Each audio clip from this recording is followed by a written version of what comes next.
Chers amis, alors que je ne suis pas catholique et que je penche à gauche, je me suis engagé sans hésitation, il y a 7 mois, aux côtés de Frigide, dont le discours de contestation du projet de loi de Taubira était authentiquement transreligieux et transpolitique, fondé sur les valeurs de la République, de la raison et sur une spiritualité sans exclusive.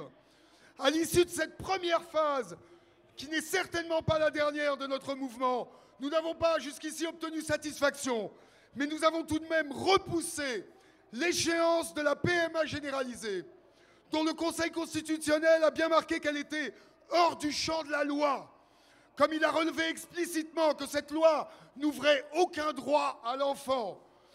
Et le président et le gouvernement eux-mêmes y réfléchiront à 2 fois avant de représenter un projet de loi instaurant une quelconque règle sur la PMA, parce que nous l'avons impressionné par notre mouvement populaire. Cela nous laisse le temps de déployer de nouveaux moyens pour abattre définitivement dans la raison la théorie du genre qui sous-tend toutes ces absurdités. Après 7 mois de manifestations populaires massives, il est important de varier notre action pour approfondir encore nos argumentaires, surprendre par de nouveaux formats d'action. Nous l'avons vu ces dernières semaines, l'exacerbation de la colère que provoque l'autisme du gouvernement et que je comprends votre colère. Eh bien, cette exacerbation peut entraîner des violences qui nous nuisent.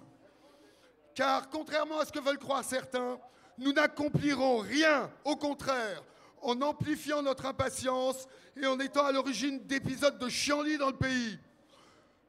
Je vous invite, mes chers amis, à ne pas vous tromper de combat. Il ne s'agit pas de reproduire indéfiniment le clivage droite-gauche exacerbé, qui ne correspond plus à notre réalité politique, mais qui ne correspond qu'à l'idéologie, au désenchantement. Ce n'est pas dans un esprit de revanche que nous nous sommes levés. Le projet d'œuvrer à une recohésion nationale autour de valeurs partagées réellement par une grande majorité d'entre nous est aussi au programme de la Manif pour tous. La Manif pour tous a cherché et cherchera encore à rassembler le plus largement.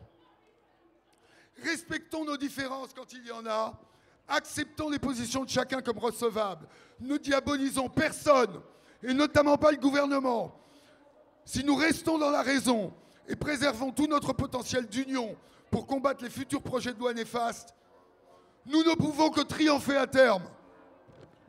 Je suis très touché d'avoir été au cœur de la Manif pour tous pendant 7 mois, d'avoir rencontré de formidables compagnons de combat, Frigide, Ludovine, Laurence, Xavier Tucdual, Antoine, Philippe, Nathalie et tant d'autres, d'avoir côtoyé des centaines de jeunes et de moins jeunes, mettant toute leur énergie au service de ce mouvement, d'avoir porté la bonne parole et rencontré de nouveaux amis au Mans, à Toulouse, à Bordeaux. Et je les salue ici. Je les remercie, je vous remercie. Je vous invite à poursuivre le combat en conservant l'esprit pour que nous perdions rien de la force de notre union transreligieuse et transpolitique. À bientôt, chers amis, pour les prochaines batailles à mener ensemble pour faire revenir la raison, l'espoir et l'envie d'agir dans notre pays.